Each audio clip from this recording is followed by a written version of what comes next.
السلام عليكم ورحمة الله تعالى وبركاته. دائما مع بدعيات أو قفاطن سامبل تاع الصيف 2025. عندنا هنايا مولاتها جبت لي قماش طول تاعها 280 وشت لها سلعة 5 متر ونصف تاع سفيفة. هذا يجي المناسبات خرجة خفيفة حاجة تاع صيف. القماش راني طول تاعها هذا هو، والعرض تاعها هذا هو. العرض تاعه راني طويتها على 2، وغادي نبدا بتفصيل الخلف. هذا الخلف نعطيكم القياس. العرض تاع الكتفين 22 سنتيمتر، الرقبه 8.8 سنتيمتر، وهو 3. ورسمت هاد الحده هذه. درت ميلان تاع الكتف 3 سنتيمتر، 3 سنتيمتر، وهو هنايا. بعد منا لهنا هو بخط عمودي حتى لهنا، هو خط عمودي حتى لهنا 25 سنتيمتر اللي هو طول التركيز منا حتى لهنايا 25 سنتيمتر. ودرت خط موازي، خط هذا دورة الصدر اللي ديت فيها 30.5 سنتيمتر، دورة الصدر 30.5 سنتيمتر. ورسمت هذا هنايا حدث الإباء. وزنت من عند الرقبة تاع الكتف حتى لعند حتى لهنايا 47 سنتيمتر اللي هي دورة الوسط. دورة الوسط درت خط مستقيم. دورة الوسط عطاتني هنايا 28.5 سنتيمتر، 28.5 سنتيمتر. عاودت منا لهنا هوت عند الخط هذا القماش مراش يبين الاخر، راني دايره بستيلو احمر القلم الاحمر. هوت ب19 سنتيمتر منا حتى لهنايا. دورة الحوض هذه اللي ديت فيها 34.5 سنتيمتر. هذه دورة الحوض هنايا ديت فيها 34.5 سنتيمتر.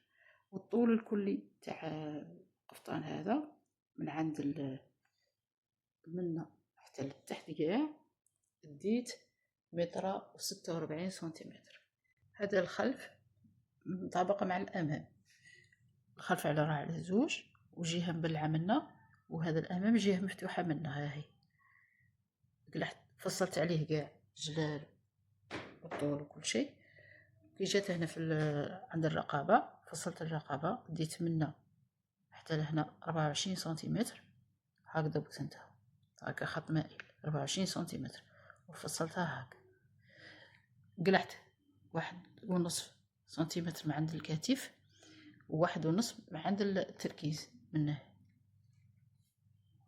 هذا هو الفرق بين الامام والخلف. والامام راه مفتوح، غادي ندير له سفيفه منا تهود حتى لتحت، وعند الرقبه تاني والليمونش تاني. دوك نفصل معكم ليمونش. هادو 2 تاع الاكمام قضبت قطعه تاع قماش طويتها على 4، ديت الطول تاعه 49 ومن لهنا 25. دائما نزيدو حق الخياطه. القياسات اللي راني نعطيهم لكم زيدوا فيهم حق الخياطه 1.5 حتى 2 سنتيمتر. ديت منا لهنايا عند المحصن هذا الكم هذا 3 كار، طوله درت 49 قلت، ومنا 25. هنايا ديت 19، وهذه هنايا وزنت التركيز هذا راها من الجهه اللي بليه، وزنت هذا لقيت فيه 32.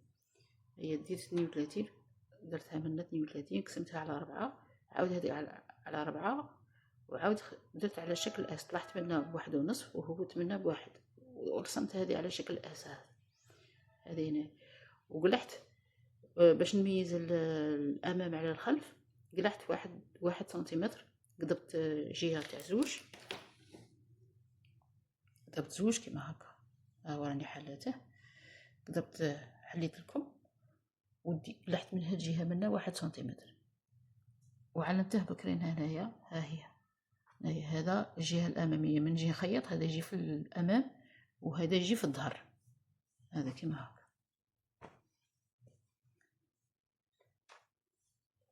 هكا. هذه الجهه الاماميه كانت كما قلت لكم مفتوحه من الامام. خيطته الاول هذا، درت خط هنايا بالخياطه، وعاودت وليت لصقت لافيزيغ هنايا. هذا الخلف تاع القماش، وجهه راه الجهه اللي مليه باش نخيط السفيفه. هادو الأكمام خدمتهم كفيت تكفى وعاودت وليت خط واحد برك تاع سيفة. الكم الأول والكم الزاوج. وهذا الجهة الأمامية خدمت لها تاني خط واحد، بديت من عند الكتف وهو تحت لتحت تلت عجلات، والجهة الأخرى تاني وهو تحت لتحت. غادي نزيد خط واحد آخر بصح ما يحوجش حتى لتحت، يحبس هنا عند دورة الوسط، هاي منا وندور هاك ونعاود نولي نطلع من هاد الجهة. خط الزاوج ها هو تاني خدمته، ها هو بديت منا وجيت هنا، كنت في هذا الخط الاول خليت هنايا واحد الفتحه صغيره باش كي نوصل هنايا عند دورة الحزام نفوت هاد السفيفه ونعاود نخرجها منا ونزيد نكمل الخدمه منا. هاي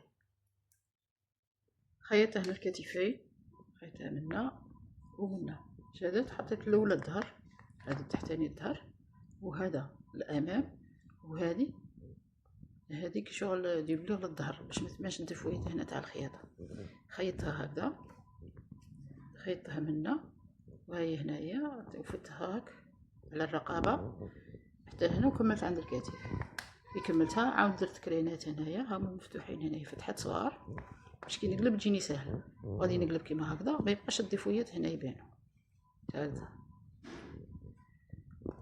يجي كيما هكا ونعاود نفوت خياطه واحده اخرى هنايا. هذا الظهر منا وهادو الكتفين، هذا الامام وهادو الاكمام. غادي نخيط الاكمام الكم الاول ومن بعد الكم الثاني، بعد نولي نخيط الجوانب، الجانب الايمن والجانب الايسر، بعد نولي الكفه حسب الطول تاع الزبونه. هنايا عندي متر 46 وراني كملتها، من بعد نوليها لكم في النهايه.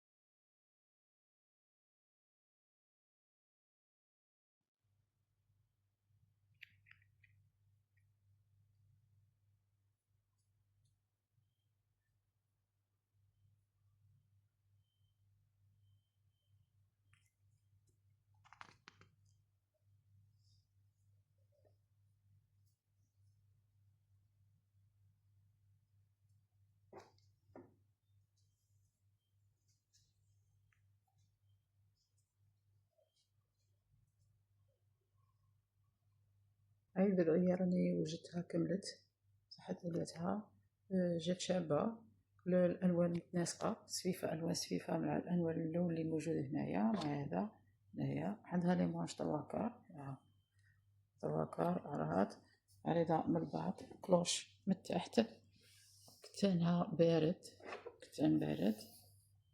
هاي هنايا.